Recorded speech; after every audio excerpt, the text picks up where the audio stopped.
Hey folks, so I could make several videos on the subject of the runes alone. There's several academic texts and treatments on the runes, which I will link to this video in the show notes below. And among them are Norwegian runes and runic inscriptions by Terje Spurkland. And runes are also given a small treatment in Neil Price's The Viking Way. As I am not an academic in this field, and there's a wealth of resources in books, in academia.edu, JSTOR, and other journal sites besides, I am primarily going to talk about the runes as Vatir, as spirits, and from an operant magician perspective. In other words, since I understand and acknowledge the runes as Vatir, then this is going to be about Vatirwork, or spirits work with the runes. So the sources we have do say quite a bit on the subject of the runes. They were understood as powerful, magical, and arguably, by my reading, spiritual beings unto themselves. Especially when you look at their treatment in the Havamal, or their use in Taufer.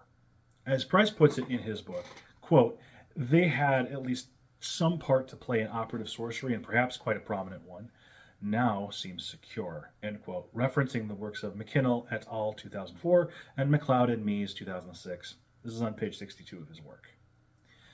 So the provenance of the runes where academia is concerned is still debated. Price points out a page earlier that, quote, all the functions that runes performed, their magical aspect may well have been the least important, end quote.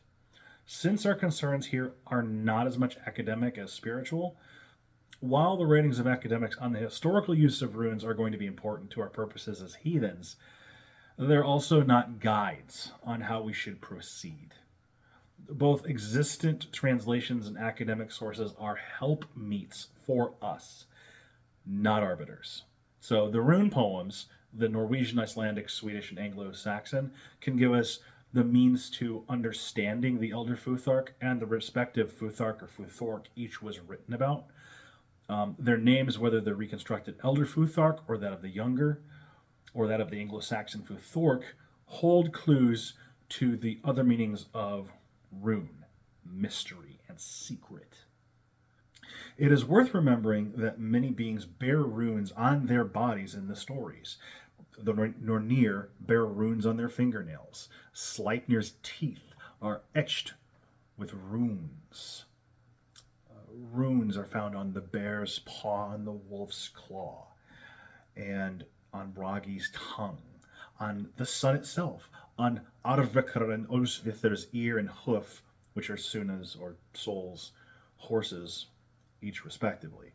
It's also worth remembering many items are noted as being enchanted or activated by runes, such as the notorious Gambentine, or in Egil saga, when Egil, the subject of the story, heals a young woman from a poorly made rune spell etched on a whalebone, and he heals both the effects of that spell and her original infliction by carving his own. While, as with the lacking description of Sather and Spa, it may be disappointing we just don't have more details, this is also, in a similar way to the Sather and Spa videos, very freeing for us modern heathens. We have no resources on how a proper rune ritual was carried out in the home cultures. Tacitus's Germania, while it may have useful references in time to different practices, such as the use of wagons and carrying a god from place to place, it is speculative that his section on divination is reflective of runic divination practices. Keep in mind, he never visited the Germanic peoples, and his sourcing is secondhand at best. Most of that text is dedicated to treating the Germanic peoples as noble savage stereotypes against which he is critiquing the decadence of Rome. There's nothing wrong with taking inspiration here from his description of Germanic ritual, but to say this is we definitely have a rune reading ritual here. No, it is not something that historians are going to say, and it's certainly not something I understand from reading the text myself.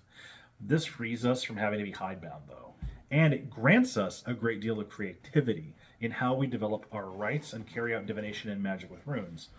So, with so little left to us, what can we do with the runes? So, Damn near anything that we and they want to. We can incorporate work with them with magic, divination, and all kinds of spirit work that can be engaged with and through the runes. We can incorporate them into Taufer, physical items that are enchanted.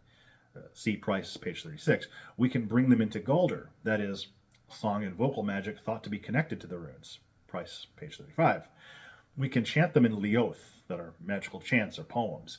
We can also incorporate them into Gurningar, which are chants and charms. We can bring them into the Kvethi, which are chants.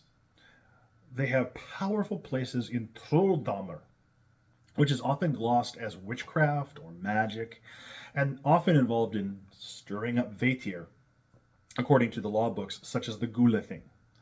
They can be the focus of Fjokingi, that is, sorcery or magic. They are a living and vital part of Fruthlaker, magical knowledge. See page 39. They are, in my understanding and experience, powerful Vatir that are part of the fabric of Earther. They can be powerful allies. They require gift for gift, gift for a gift. So if you call on them and do not in some fashion make a gift to them, you can hurt the relationship.